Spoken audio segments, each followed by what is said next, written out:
पन्हाळा तालुक्यातील गोठे ते श्री क्षेत्र अक्कलकोट अशा पायी दिंडीचं आयोजन स्वामी भक्तांच्या वतीनं करण्यात आलंय। गोठे इथं दिंडीचे प्रमुख सरदार पाटील आणि ज्येष्ठ स्वामी भक्त यांच्या हस्ते स्वामी समर्थांच्या मूर्तीचं पूजन आणि आरती करून या पायी दिंडीला प्रारंभ करण्यात आला।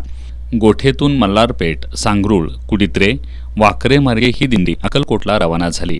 यावेळी गावागावातून पालखीचं स्वागत करून स्वामी समर्थ रथाचं पूजन करण्यात येत होतं। स्वामी रथाचं दर्शन घेण्यासाठी स्वामी भक्तांची मोठ्या प्रमाणात गर्दी होत होती।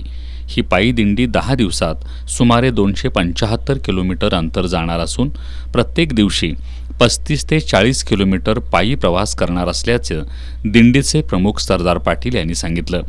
यावेळी प्रभाकर खाडे, राम गुरव, अजित लहुटे, रोहित पाटील, कुणाल कासोटे, सर्जेराव सुतार, बाबूराव लोहार, डी.वाय. पाटील, वसंत चौगले, ओंकार पाटील, प्रकाश गुरव यांच्यासह स्वामी भक्तांनी मोठ्या प्रमाणात दिंडीमध्ये सहभाग घेतलाय।